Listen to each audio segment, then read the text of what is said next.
अरविंद तालाब किनारे बैठा अपनी किस्मत को कोस रहा था। अरे ओ भगवान, तू है भी कि नहीं? अरे कब तक एक एक मछली को तरसूं? अरे कोई तो ऐसा जादू कर कि मैं रातों रात धनी बन जाऊं। लेकिन अचानक तालाब के बीचों बीच एक पुरानी लेकिन चमकती हुई जूती पानी पर तैरती हुई दिखाई दी, जिसे देख अरविंद की आंखें चमक उठीं। अरे बाप रे, ये कैसी जूती है और इससे ये कैसी अद्भुत रोशनी निकल रही है। ये तो किसी कीमती चीज जैसी लगती है। कहीं मेरी इच्छा तो नहीं पूरी हो गई? जूती धीरे धीरे किनारे की ओर बहती हुई आती है और अचानक तालाब पानी की जगह पूरा सोने और खजाने से भर जाता है। अरे अरे, ये जूती तो सच में जादुई है। अरे तालाब, ये तो पूरा सोने से भर गया। ये मेरी किस्मत बदल देगा। ये सारा मेरा होगा। इतने सारे खजाने को देख अरविंद खुशी से पागल हो चुका था। वो हाथ बढ़ाकर जैसे ही सोना लेने लगा, तभी उसका शरीर पत्थर की मूर्ति बनने लगा और वो खजाना पल भर में गायब हो गया। नहीं, अरे छोड़ दो, मुझे कोई बचाओ। अरे कोई है यहाँ? अरे मेरा शरीर पत्थर की मूर्ति कैसे बन रहा है? अरे जाने दो, अरे छोड़ दो। कुछ ही पल में अरविंद पत्थर की मूर्ति बनके टूटकर बिखर गया। तभी जूती से रहस्यमय आवाज आई। एक और आत्मा लोभ में फंस गई, एक और इंसान लालच में कुर्बान हो गया। अब जगह बदलने का समय आ गया है। एक तेज हवा चली और पलक झपकते ही जूती उड़कर घने अंधेरे जंगल में जाकर गिर पड़ी। ऐसे ही कई दिन बीत जाते हैं। वहीं मधुपुर नाम के गांव में एक गरीब मोची मंगरू रहता था। एक दिन वो अपना मोची का सामान लेकर जूती बेच रहा था। आ जाइए, मजबूत जूती सबसे बढ़िया काम। आज नई नई कलाकृति की सुंदर जूती ले लो। इतने मजबूत और सस्ती जूती आपको कोई नहीं देगा। आओ आओ बहन जी, भाई साहब, जूती ले लीजिए। तभी अचानक मुखिया तेज कदमों से वहां आ जाता है और बिना कुछ बोले मंगरू को जोरदार थप्पड़ मार देता है और लोग इकट्ठा हो जाते हैं। मुखिया जी, ये क्या किया आपने? मैंने क्या गलती की? मैंने आपका क्या बिगाड़ा जो आपने मुझे थप्पड़ मारा? तेरी हिम्मत कैसे हुई मेरी कीमती जूती खराब करने की? मैंने पहले ही चेतावनी दी थी, अगर मेरी जूती खराब हुई तो मैं तेरी खाल खींच लूंगा, और तूने वैसा ही किया। नहीं मुखिया जी, ऐसा मत कहिए। मैंने तो सही से काम किया था। मैंने पूरी कोशिश की थी जूती ठीक से सिलने की। अरे भिखारी, इतनी महंगी जूती थी मेरी। मैंने कितने पैसों में बनवाई थी तुझे पता है? तूने पूरी की पूरी खराब कर दी। आज के बाद तो इस गांव में कभी जूती नहीं सिलेगा और ना ही तेरी ये दुकान चलेगी। खत्म कर दूंगा मैं ये सब कुछ। नहीं मुखिया जी, ऐसा मत कीजिए भगवान के लिए। अगर मैं ये काम नहीं करूंगा तो मैं अपने परिवार को कैसे पालूंगा? मुखिया जी, ये आदमी ढंग से काम ही नहीं करता है। मेरी भी जूती खराब कर दी थी और ऊपर से पैसे भी ज्यादा लिया था इस मोची ने।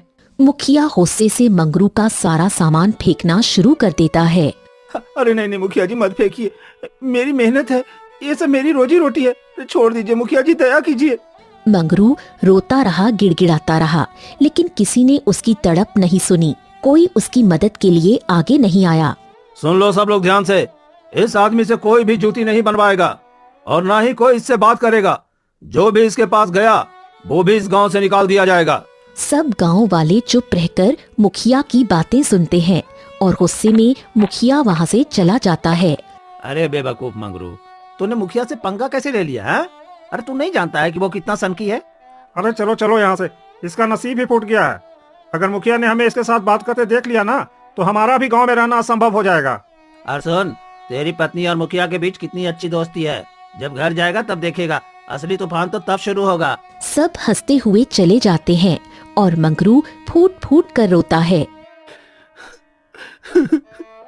हे भगवान, क्यों किया ऐसा मेरे साथ?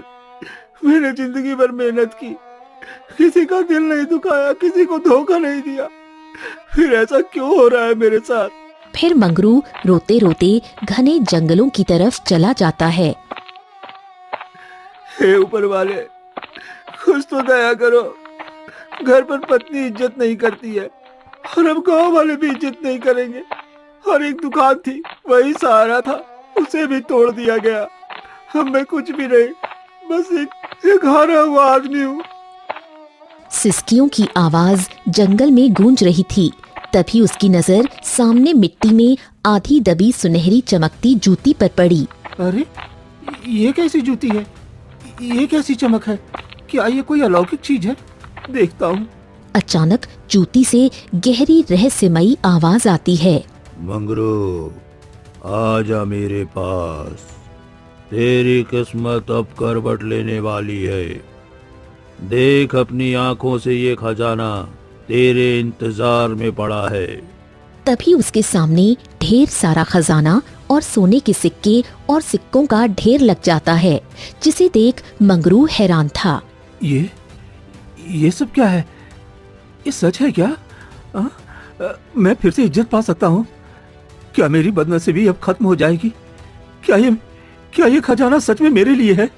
हाँ, ले जा मुझे और हो जा माला माल। आज के बाद पूरा गांव तेरे कदमों में होगा। तू राजा बन जाएगा, तू जीत जाएगा, ये सारा खजाना तेरा होगा। ये सुन मंगरू खुश हो गया। फिर मंगरू आगे बढ़ा और खजाने को छूने ही वाला था। तभी सामने घायल अवस्था में खून से लथपथ एक बंदर पड़ा था। मंगरू जैसे ही बंदर की तरफ बढ़ा कि तभी खजाने से आवाज आई। मंगरू, तू ये क्या कर रहे हो? इतना बड़ा खजाने का ढेर छोड़ करके उस जानवर के पास क्यों जा रहे हो? अगर तुमने उसकी मदद की तो ये सारा खजाना तुम्हारे हाथों से निकल जाएगा। इसलिए ये खजाना ले ले। उस बंदर को बचाने से तुम्हें कुछ नहीं मिलने वाला है। क्या अगर बंदर को बचाया तो खजाना नहीं मिलेगा? हे भगवान, मैं क्या करूं? अगर मैं खजाना नहीं लिया तो मुखिया भी मुझे गांव में जूते बेचने से मना कर दिया है और मेरी दुकान भी तोड़ दी है। अगर मैं घर खाली हाथ जाऊंगा तो पत्नी भी चिल्लाएगी। मैं क्या करूं? खजाना लूं या बंदर को बचाऊं? नहीं, खजाना ही ले लेता हूं। खजाना लेने से मेरी जिंदगी बदल जाएगी और मैं राजा बन जाऊंगा। हाँ, खजाना ही ले लेता हूँ। मंगरू धीरे से खजाने की ओर कदम बढ़ाता है। तभी बंदर कहता है, तुम ये क्या कर रहे हो? वो खजाना मत लो, मुझे बचा लो। अरे किसी की जान से कीमती खजाना नहीं होता। इंसानियत भी मायने रखती है। क्या तुम्हारे अंदर इंसानियत नहीं है? अरे मुझे बचा लो। तभी मंगरू के कदम अचानक रुक जाते हैं। नहीं, इंसानियत से बड़ा कोई धन नहीं। माना मेरे साथ गलत हुआ है, पर मैं गलत नहीं करूंगा। धन कभी भी मिल सकता है, पर दिल और इंसानियत अगर मर जाए तो इंसान की कोई कीमत नहीं। मैं खजाना नहीं चुनूंगा, मैं इस बंदर को बचाऊंगा। तभी अचानक खजाना पलक झपकते ही पूरी तरह गायब हो जाता है। तो ही है वो जिसकी मुझे तलाश थी। तूने दिल को चुना, तूने इंसानियत को चुना। तू ही असली विजेता है मंगरू। धन हर कोई चुन लेता है, पर दिल सिर्फ बहादुर चुनते हैं। तुरंत ही जूती वहां से गायब हो जाती है। तभी बंदर अचानक ही ठीक होकर उसके सामने आ जाता है। धन्यवाद मंगरू, तुमने मेरी जान बचाई। तुमने इंसानियत चुनी। तुम बहुत बड़े इंसान हो। अरे तुम तो अभी इतने घायल थे, तुम अचानक ठीक कैसे हो गए? ये कैसा चमत्कार है? मैं घायल नहीं था, बल्कि हम दोनों पर श्राप लगा था। अगर तुम खजाना चुन लेते तो मैं इसी वक्त यहीं पर मर जाता। लेकिन तुमने खजाना नहीं चुनकर इंसानियत को चुना, तो उसे हार मानकर यहाँ से जाना पड़ा। अब मैं ठीक हूँ। चलो, एक तो अच्छा काम हुआ, नहीं तो मुझे अफसोस रहता अगर तुम्हें कुछ हो जाता। तुमने मुझे बचाया है। बताओ, मैं क्या तुम्हारी मदद कर सकता हूँ? तुम भला मेरी क्या मदद कर सकते हो? एक जानवर भला मेरी क्या मदद करेगा? और वैसे भी मैं तो खुद ही दुखों से घिरा हुआ हूँ। नहीं, तुमने मेरी जान बचाई है, इसलिए मैं तुम्हारी मदद जरूर करूंगा। मैं तुम्हारे साथ तुम्हारे घर चलना चाहता हूँ, ताकि तुम्हारी मदद कर सकूं। अच्छा ठीक है, चल मेरे दोस्त। वैसे भी अब मेरे पास तो कोई काम धंधा है नहीं, और तू भी अकेला है। तू कहाँ इस जंगल में भटकेगा? तो हम दोनों साथ में रहेंगे तो मुझे भी खुशी होगी। चल, आज से तू ही मेरा दोस्त और मेरा साथी है। चल चलते हैं। मंगरू बंदर को साथ लेकर गांव की ओर चल देता है। जैसे ही मंगरू बंदर को लेकर अपने घर आता है, क्या है, फिर मुसीबत ले आए हो, पूरे गांव में नाक कटवा दी मेरी। मुखिया जी की जूती बिगाड़ दी तुमने, और इस मुसीबत की घड़ी में इस बंदर को क्यों ले आए हो, बताओ। रेखा बात तो सुन सही, आज मेरे साथ बहुत अजीब हुआ है।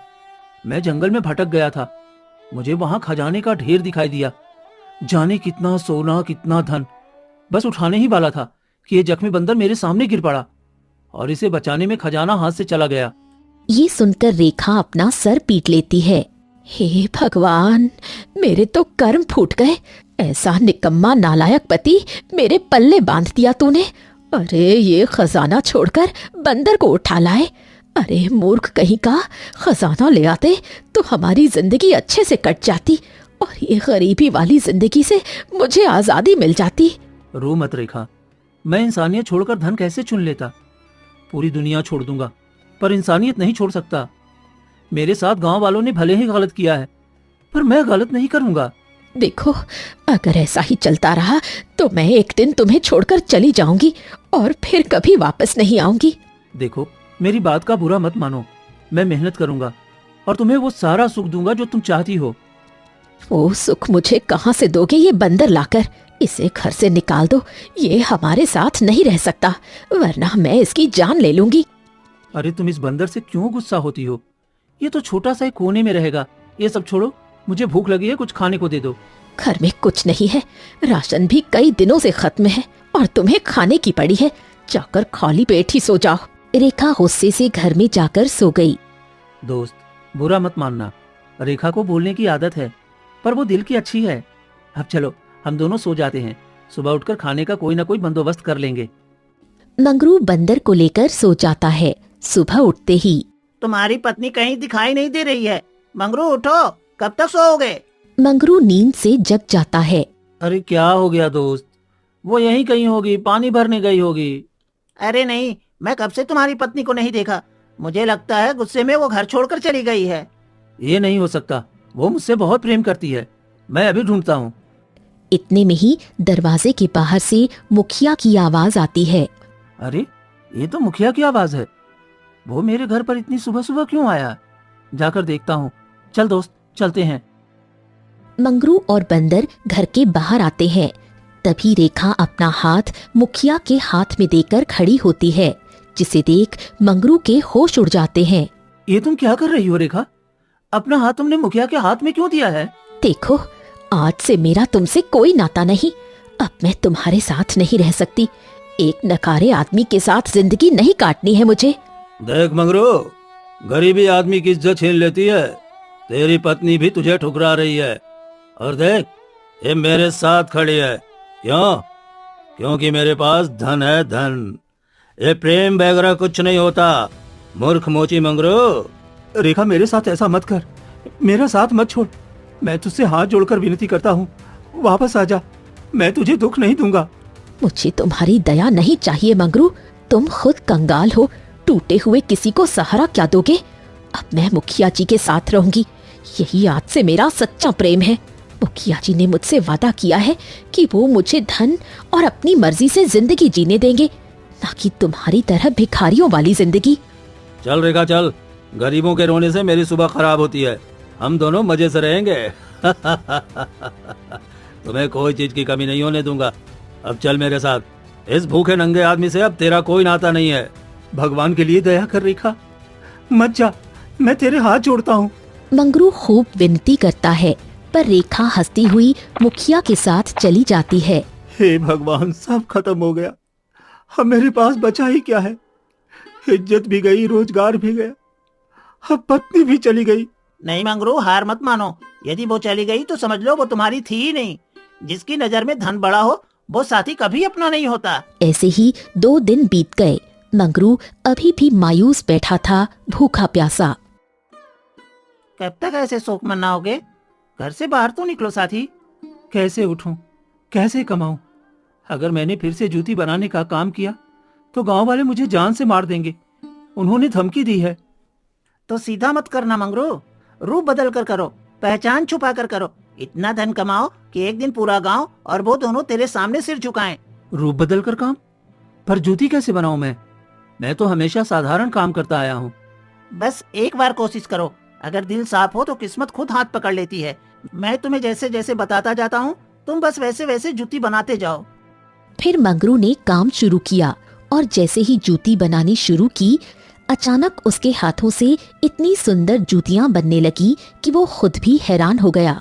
ये मैंने बनाया? पहले कभी ऐसा नहीं बना पाया। ये कैसे हो रहा है? यही रहस्य है मंगरू। जब दिल टूटा होता है तो हाथों में चमत्कार उतर जाता है, दर्द एक कला बन जाती है। हाँ दोस्त, अब समय है कुछ करने का। फिर मंगरू ने जूतियों का झोला लिया और मुंह पे काला कपड़ा लगाकर फेरियां लगाने निकल पड़ा और घर घर जूती बेचने निकला। उसका चेहरा कपड़े से छिपा था, किसी ने उसे पहचाना नहीं। जूतियां देखते ही लोग खरीदने लगे। ले लीजिए नई नई कलाकृति की जूतियाँ, मजबूत, हल्की और खूबसूरत, ऐसी जूती जो आपके पैरों की सुंदरता बढ़ा दे। जूते ऐसे बिके जैसे जादू हो गया हो और मंगरू जूती बेचते बेचते मुखिया के घर भी पहुंचा, जहां रेखा सामने थी। वो खुश दिखाई दे रही थी। मुझे छोड़कर रेखा मुखिया के साथ खुश कितनी दिखाई दे रही है। काश मेरे पास भी धन होता तो आज रेखा मेरे पास होती। इतना कहकर मंगरू जा ही रहा था कि तभी रेखा देख लेती है। अरे रुको, कहाँ जा रहे हो? अरे वाह, कितनी सुंदर जूतियां हैं, इनकी कीमत बताओ। इतनी सस्ती? वाह, तुम तो बेमिसाल कारीगर हो, 2 जोड़ी दे दो। मंगरू वहाँ से आ जाता है और कुछ ही देर में सारे जूते गांव में बिक गए। दिन बीतते गए, मंगरू की बनाई जूतियों की धूम पूरे इलाके में गूंजने लगी। देखते ही देखते उसके पास ढेर सारा धन आने लगा। कुछ ही महीनों में उसने एक खूबसूरत घर बनवाया, जिसे देख पूरा गांव दंग रह गया। सबकी आंखें फैल गईं। अरे तूने देखा ना, वो मंगरू का नया घर, इतना बड़ा मकान तो हमने सपने में भी नहीं देखा। अरे कैसे अमीर हो गया वो। मैं भी यही सोच में पड़ गया हूँ। कुछ दिनों पहले तो गांव वाले उसे लात मारकर गली में फेंक रहे थे, अब देखो राजा जैसा जी रहा है। ये सब कैसे हो गया भाई? कहीं न कहीं जरूर कोई राज है। इतनी जल्दी इतना पैसा, कुछ तो गड़बड़ है। चल चल इसकी बीबी को बताते हैं, वही तो रुपया देकर इसे छोड़ गई थी, शायद उसे कुछ पता हो। हाँ चलो, अगर राज खोला तो मजा आ जाएगा। फिर दोनों निकल पड़ते हैं और मुखिया के घर जाते हैं। अरे रेखा बहन, तूने खबर सुनी? हाँ, तेरा छोड़ा हुआ मंगरू अब अमीर बन गया है। इतना धन है उसके पास कि पूरे गांव को खरीद ले। क्या? मंगरू अमीर? कैसे? ये कैसे संभव है? अरे कौन जाने, लोग कहते हैं उसे जंगल में कोई खजाना मिल गया, तभी तो अचानक इतना बड़ा घर बना दिया। नौकर भी उसके घर में काम करने के लिए रखे हुए हैं। मतलब उसने सच में खजाना ले लिया और मैं मूर्ख उसे छोड़ाई। दोनों गांव वाले हंसते हुए चले गए। नहीं, ये सब मेरे बिना नहीं हो सकता। खजाना मुझे भी मिल सकता है, मैं भी ले सकती हूँ वो खजाना। मैं भी अमीर बनूंगी। मैं अभी जा रही हूँ जंगल। वैसे भी मंगरू के धन के आगे मुखिया जी की कोई हैसियत ही नहीं है। रेखा रास्ते पर चलती हुई जंगल की ओर निकल पड़ी। तभी अचानक वही चमकदार जूती दिखाई पड़ी। ये वही है। सच में मंगरू झूठ नहीं बोल रहा था। रेखा जूती को छूने लगी। अचानक जूती खुद ब खुद हिलने लगी और जूती तालाब की ओर बढ़ने लगी। तू मेरे हाथों से बच नहीं सकती। तू कहाँ जाएगी भागकर? मैं तुझे पकड़ के रहूंगी। धनी तो मैं होकर ही रहूंगी। फिर रेखा पागलों की तरह उसके पीछे भागने लगी। रुक जा, मैं आ रही हूँ।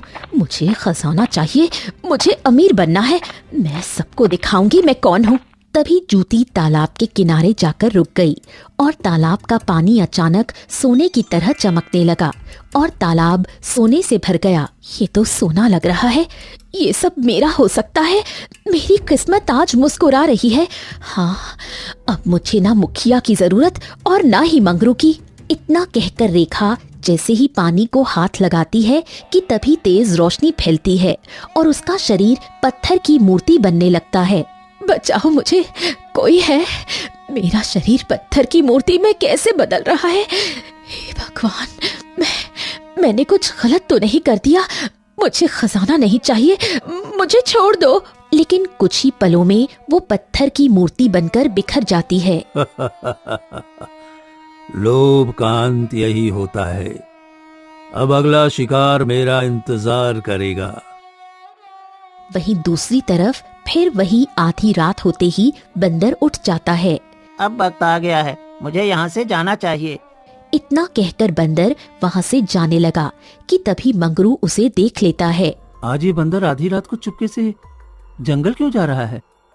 कुछ न कुछ बड़ा राज छुपा है, मुझे इसके पीछे जाना होगा। फिर मंगरू उसका पीछा करते करते घने जंगलों में आ जाता है।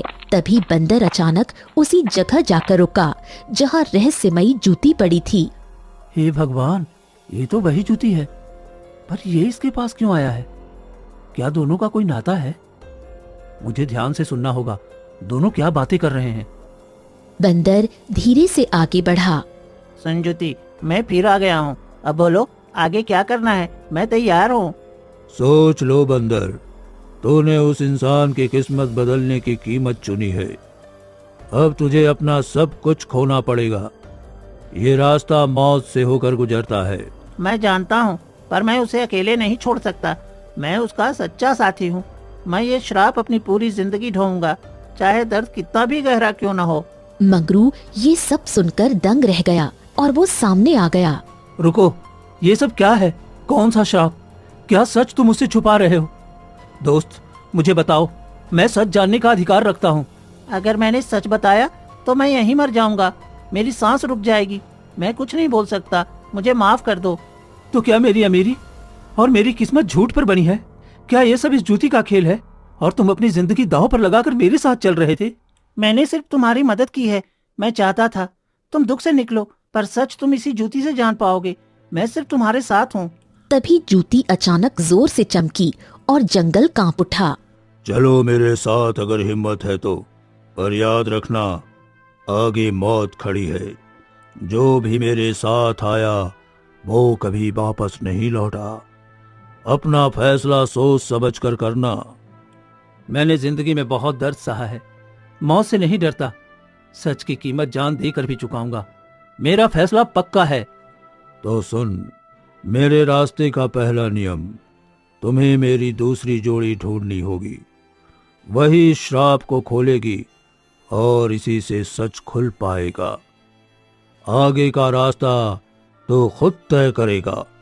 इतना कहकर जूती आगे बढ़ गई और मंगरू भी पीछे पीछे जाने लगा। थोड़ी दूर जाते ही जूती रुक गई। अब इससे आगे मैं नहीं जा सकता हूँ, क्योंकि इससे आगे अब दूसरी दुनिया शुरू हो रही है। तुम्हें अकेले ही इससे आगे जाना होगा। ठीक है, मैं जाने के लिए तैयार हूँ। चाहे जो भी हो जाए, मैं अपने दोस्त का सच जान कर ही रहूंगा। फिर मंगरू थोड़ा ही आगे जाता है कि तेज रोशनी फैलती है और पलक झपकते ही वो एक अनोखे, विचित्र और सुनसान जंगल में पहुंच जाता है। चारों तरफ पत्थर की ऊंची दीवारें, बीच में एक चमकता हुआ गोल चबूतरा जहां सुनहरी दूसरी जूती रखी हुई थी। मंगरू आगे बढ़ने लगा। तभी अचानक आसपास की हवा ठंडी हो गई और धुएं के बीच से एक बूढ़ी औरत प्रकट हुई। रुक जा मूर्ख इंसान, उस जूती को छूते ही उस बंदर की मौत हो जाएगी। नहीं, ये कैसे हो सकता है? मैं उसे नहीं खो सकता। वही मेरा सच्चा साथी है। मैं उसे मरने नहीं दूंगा। इस श्राप की एक ही कीमत है, अगर तू अपनी जान दे दे तो, और उस बंदर का सच जानना चाहता है तो आगे बढ़। अगर मुझे अपनी जान देकर उसका सच मिल सकता है तो मैं तैयार हूँ। मैं उसे मरने नहीं दूंगा। ठीक है, तो सुन, ये बात तब की है जब स्वर्ग लोक की स्त्री भटकते भटकते एक दिन धरती लोक पर आ गई थी। मैं गलती से इस पृथ्वी लोक में आ गई हूँ। स्वर्ग लोक का मार्ग खो चुकी हूँ। क्या कोई मुझे स्वर्ग लोक का मार्ग दिखा सकता है? दिव्यानी आगे बढ़ ही रही होती है कि तभी वीरपाल उसकी सुंदरता देखते ही मोहित हो जाता है। इतनी सुंदर स्त्री मैंने अपने जीवन में कभी नहीं देखी है। अगर ये मेरी हो जाए तो मेरे तो भाग्य खुल जाएंगे, और ये कोई साधारण लग भी नहीं रही है। चलो चलकर पता करते हैं। फिर वीरपाल दिव्यानी के पास आता है। तुम कौन हो? इतनी दिव्य चमक के साथ, मानो तुम स्वर्गलोक की अप्सरा हो। हाँ, सही कहा, मैं स्वर्गलोक की अप्सरा देवयानी हूँ। कृपया मेरी मदद करो, मुझे अपने स्वर्गलोक लौटना है। मैंने सुना है कि स्वर्गलोक की राजकुमारी के पास अमरता होती है। अगर ये मुझसे विवाह करे तो इसकी अमरता और शक्ति मेरी हो सकती है। मैं अमर राजा बन जाऊंगा। यूं ही स्वर्गलोक का इतना सुनहरा मौका मैं हाथ से नहीं जाने दूंगा। देवयानी, मुझसे विवाह कर लो। मैं तुम्हें सुरक्षा दूंगा, सम्मान दूंगा। मैं तुम्हारा दास बन जाऊंगा। नहीं वीरपाल, प्रेम में स्वार्थ नहीं होता और तुम्हारा मन लालच से भरा है। मैं तुम्हारे साथ नहीं जा सकती। तो तूने मुझे ठुकराया। अब तुम मेरे बिना कहीं नहीं जा पाएगी। तुम मेरी होगी, चाहे जैसे भी हो। तुम्हें जो करना है कर लो, पर मैं तुमसे विवाह तो कभी नहीं करूंगी। फिर वीरपाल गुस्से में वहां से निकल पड़ा और चलते चलते एक कुटिया में आया। क्या हुआ वीरपाल, आज तू इतना परेशान होकर मेरी कुटिया में? सब ठीक तो है ना? किसी ने कुछ कहा है तुमसे क्या? मुझे स्वर्गलोक की अप्सरा देवयानी चाहिए। उसकी अमर शक्ति चाहिए। वो मेरी रानी होगी। किसी भी कीमत पे मेरा उससे विवाह कराओ। तो कीमत भी भारी होगी। अपनी इंसानियत बेच दे, अपनी आत्मा सौंप दे, तभी तू ये कर पाएगा। मुझे मान्य है। मुझे बस शक्ति चाहिए। मैं कोई भी कीमत चुकाने के लिए तैयार हूँ। फिर कालिनी मंत्र पढ़ने लगी और सुनहरी रोशनी फैलते ही 2 सुनहरी जूतियां सामने प्रकट हो गईं। ये लो 2 जादुई जूतियां। इन्हें जो जोड़कर पहन लेगा वो अमर हो जाएगा। पर एक जूती लालच से चलती है, दूसरी मौत। जितने खतरों में दबी है, इन्हें पाना नामुमकिन है। तुम्हें ये जूती किसी तरह अप्सरा को पहनानी होगी, फिर वो तुम्हारे बस में आ जाएगी और तुम जो कहोगे वो करने के लिए मजबूर हो जाएगी। फिर कालिनी ने हाथ घुमाया। एक चमक के साथ देवयानी को जादू से खींचकर सामने ले आई। मुझे यहाँ क्यों लाए हो? मुझे जाने दो। मुझे अपने स्वर्गलोक जाना है। ये जूती पहन लो और फिर स्वर्गलोक चली जाना। लेकिन पहले तुम मुझसे विवाह करोगी। नहीं, मैं किसी लालची इंसान के आगे झुक नहीं सकती। मैं तुम जैसे व्यक्ति से कभी विवाह नहीं करूंगी। मुझे जाने दो। वीरपाल जूती उसकी ओर बढ़ाता है। जूती से काला धुआं उठने लगा। उसमें दहकती हुई शक्ति दिखने लगी। रुको, इसमें तुम्हारी कोई चाल है। पहन ले, वरना यही दम तोड़ देगी। अचानक जूती से आग की लपटें फूटने लगी। तूने वीरपाल को इनकार किया, इसका परिणाम भुगत। तभी तेज रोशनी फैली और देवयानी एक बंदर के रूप में बदल गई। देवयानी, अब तू बंदर के रूप में भटकेगी जब तक कोई बिना लालच सिर्फ दिल से तुझसे प्रेम ना करे। तू अपने दिव्य रूप में नहीं लौट पाएगी। किसी दिन कोई सच्चा दिल वाला आएगा जो मुझे रूप से नहीं दिल से देखेगा। और अचानक वीरपाल भी एक जूती में समा गया। ये क्या हुआ? मैं जूती में कैसे समा गया? ये तुमने क्या कर दिया? मैंने तुम्हें पहले ही कहा था, अगर उसने इनकार किया तो उसका उल्टा परिणाम होगा। जब ये दोनों जूती मिलेंगी तभी तू भी अपने असली रूप में आ पाएगा और ये बंदर के रूप की देवयानी भी अपने असली रूप में आएगी। नहीं, ये नहीं हो सकता। तुमने धोखा दिया है कालिनी। तो वो बंदर एक स्वर्गलोक की है। उसे कितनी पीड़ा मिली, कितना अकेला है वो। हाँ मंगरू, सबने उसे ठुकराया, सबने उसका मजाक उड़ाया। क्या तू भी उन्हीं का हिस्सा है या तू उसे बचाने आया है? अगर मेरी जान उसके लिए जरूरी है तो मैं खुशी से दे दूंगा। मैं उसे मरने नहीं दूंगा। तैयार हो जा, अब असली परीक्षा शुरू होती है। लड़ाई लालच और प्रेम की है। तभी वहां अचानक पिंजरे से जोर जोर की चीखें गूंजने लगी। बचाओ बचाओ, कोई मेरी मदद करो। मंगरू, मैं मर जाऊंगी, मुझे बाहर निकालो। ये कालिनी जादूगरनी का बनाया हुआ है।